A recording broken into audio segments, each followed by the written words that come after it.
This is the all-new Toyota Crown, and if you're unfamiliar, many people would call it just a fancy Camry. But I don't think that tells the whole story, because this offers something the Camry simply can't, and that is a hatchback wagon SUV body style. But is that and the premium features worth the additional cost this is over the Camry? Well, that's what we're going to find out today by taking a look outside. Inside, I'm going to show you some of the features and technology of this vehicle. We're going to try and throw a bike in the back to see how usable this is as a hatchback. And last but not least, we're going to take it on the road to see what it's like to drive. We just reviewed that all-new Camry a couple weeks ago, so the styling is still fresh in my head. And yeah, I agree, they look extremely similar. And that's because they're on the same platform. The Crown and the Camry share the same platform, so this front grille, the front headlights look extremely similar, even though they are subtly different. Now, truth be told, the Crown can also come in sedan form, so in that sense, the Camry and sedan Crown are really similar. To me, this is the one you should be looking at. If you want something different than the Camry, you can get this in a wagon SUV type form. And in this limited trim, I think it looks pretty good. This is called Storm Cloud, at least that's the color name, which is a nice bluish gray, very common for these Toyotas these days, but you're also getting 21-inch wheels and some blacked out bits around the car. Let me know what you think about the looks of the Crown Insignia in the comments below. With both of these being on the same platform, you would expect both these to have the same powertrain, and that is true at least with this specific model. 2.5 liter 4-cylinder naturally aspirated hybrid motor, and that's exactly what we saw in every single Camry that we looked at a couple weeks ago. The difference though is not only this one has a couple more horsepower, which is basically meaningless at 240 horsepower, is that you can option the Crown with the hybrid max powertrain, which has a bunch more horsepower, and it is a 2.4 liter turbocharged hybrid system. So for those seeking more power, you got to get the Crown. Now, other things you should know, the eCVT, of course, is present here like basically every Toyota hybrid. It fundamentally sounds like a regular CVT, but operates a little differently. And of course, we'll see what that's like on the drive. Last thing that we always need to talk about is fuel economy. Just like the Camry, excellent fuel economy, 39 city, 37 highway.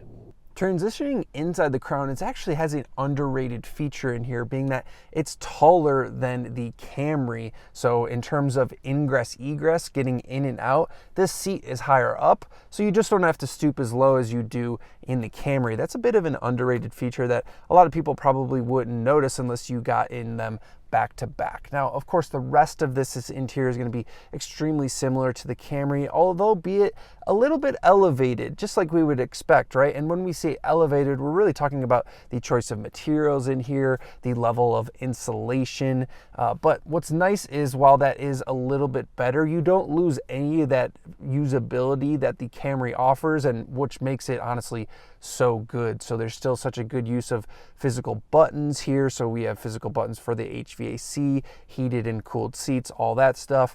And then a very straightforward infotainment, which operates the exact same as it does in the Camry. It's just a very frustration-free experience. And I would encourage you, if you haven't watched my Polestar 3 review, which I just did last week, go watch that, because they tried to use so much technology that they really lost focus on like what you just need a basic car to do.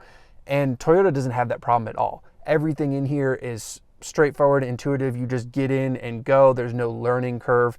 And for an A to B commuter, which realistically this is, I think that's an underrated thing. Like, it should be low frustration. Now, outside of, the similarities here, the screens being almost identical, you have a JBL sound system as well, which is okay. One of the things that I really like over the Camry is how they've designed this wireless charger.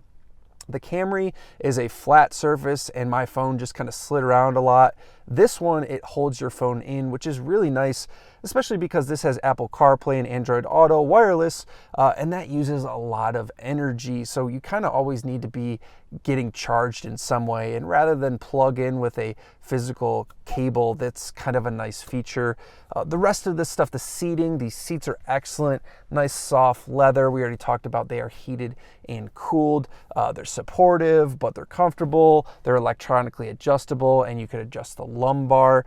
And the back seats as well. I had a bit of a complaint with the Camry, being that my head at 6'1" hit the roof of the Camry in the back seats, but in this Crown Insignia, that is not a problem. There's a little more headroom back there for taller passengers, and certainly plenty of legroom as well. So overall, yes, it is a slightly nicer Camry, but that makes for like a really nice car, because the Camry is already really good, and this just elevates it even more. Let's try and cram a bike in the back before we take this thing out on the road. Let's recall with the Camry, of course, because it's a sedan, my front wheel had to come off to fit my bike inside. I was very curious to see how the Crown Insignia would fare. As I've alluded to, this is half SUV, half wagon. The rear opening is small by SUV standards, but what it does excellent is having seats that fold completely flat. This may be good for overlanders, because I could actually fairly comfortably sleep back there. Now, even though that rear opening is small, I can just barely fit my bike in the back with no disassembly. I think this is a huge win for the Insignia, because it further justifies the price increase over the Camry. As always, if you enjoy the bike test and the rest of this video, make sure you're hitting that subscribe button and leaving a comment below so you don't miss future videos.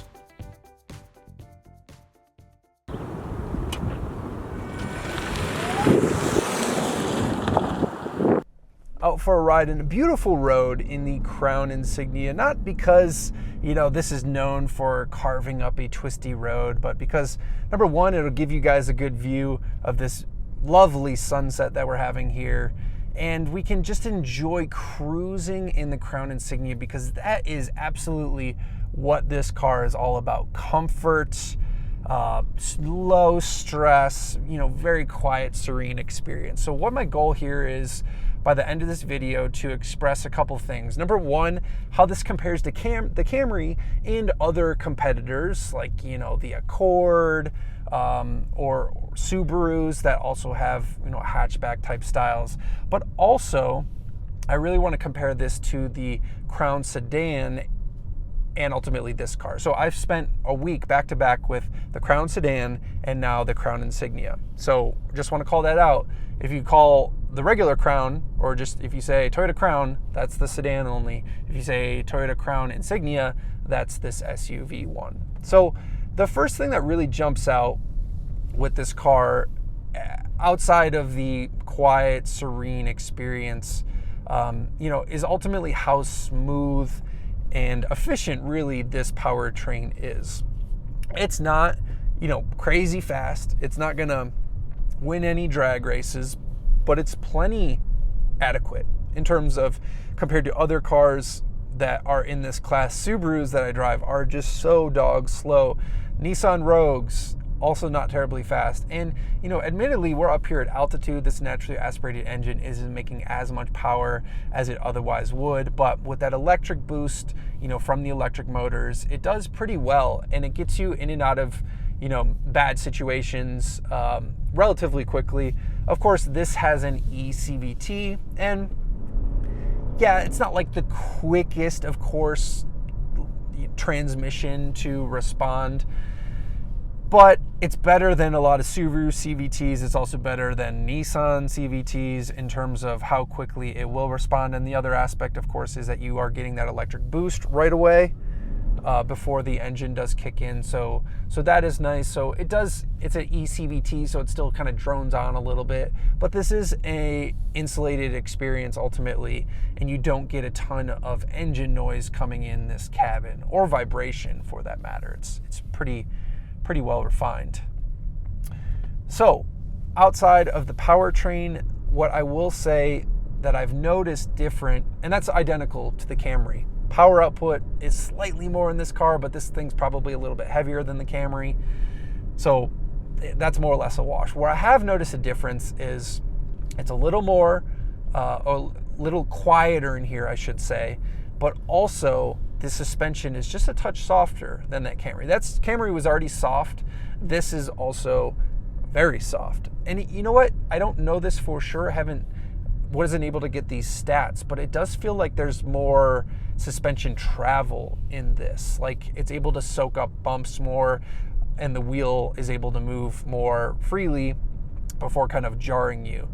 The Camry rode very well, don't get me wrong, but this actually takes it to a more luxurious aspect. And frankly, this is on 21-inch wheels. I'd be very curious what it feels like with 18-inch wheels.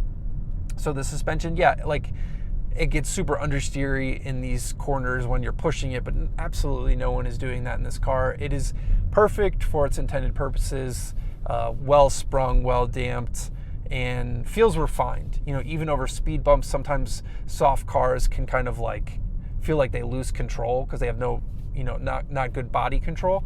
This still has good body control. And then, you know, everything else is frustration free. I talked about this in the interior segment, but we really take it for granted that some cars just get it right.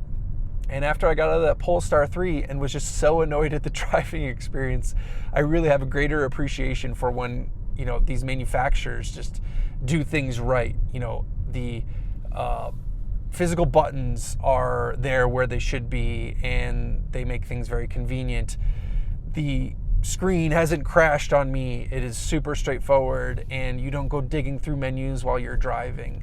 This kind of stuff goes a long way, as does things like a natural brake pedal, a natural feeling steering wheel. The steering wheel is light. The brake pedal, you know, you can't really tell the difference between the regeneration and physical brakes, so they've done a good job of marrying the hybrid system together. All this tuning behind the scenes, all this boring kind of stuff makes for a really lovely driving experience, and they've done a good job here. So in terms of where this fits in the market, in terms of the Camry, what I will say is that I got to be honest, after driving the sedan in this, the Crown sedan and the Crown Insignia, which is this, I don't see a lot of room for the Crown sedan. Frankly, I would just buy the Camry because while the Crown sedan is slightly more refined, and a lot of these things are true, like the suspension, it's not enough to justify the added price. But this, because it's larger, has more room, more headroom for rear passengers, certainly more space with the hatchback, and of course you're getting all the niceties like the added soft suspension, the higher ride height, or higher seating, so it's easier to get in and out of. I think this is a very compelling argument at around 42, 43 grand, which is the base model of this, which comes well equipped, mind you. It's not like you have to step up to limited to get a lot of this stuff. The leather seats are standard in the base model. You don't get the JBL sound system, but that's frankly something that I could do without. That the limited has, of course, moon roofs and stuff like that. If you need it, yeah, okay. It's a lot more expensive for the limited, but if you can keep this around $42,000, $43,000, the average new car price last year was $48,000. This feels like a heck of a deal. And when I think about its competition, in a weird way, maybe an Accord hybrid, even though this is, once again, the wagon or hatchback, I actually like this more than the Accord hybrid because you can get, of course, the added space. It's also very quiet. It's, this thing is going to last as well. There's a naturally aspirated motor with a hybrid powertrain that Toyota really knows what they're doing with. I like this better than a lot of Subarus, being that those Subarus are so dog slow. This has more horsepower. You also get plenty of space, once again, with that back hatch, and I like it more than the Rogue.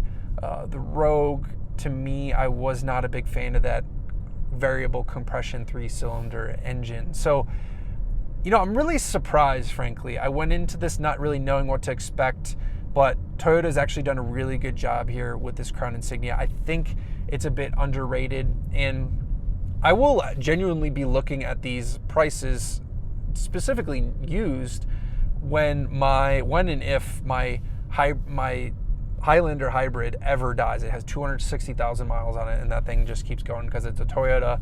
I would love to replace it with another Toyota. This thing has a lot of space in the back, fuel efficient, relatively inexpensive, and super comfortable.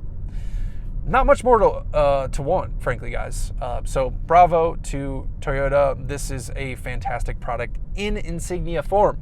If you made it this far in the video, guys, thank you very much. Consider hitting that like and subscribe button, and I hope you enjoyed this beautiful evening here in Colorado. We'll see you in the next one. Peace.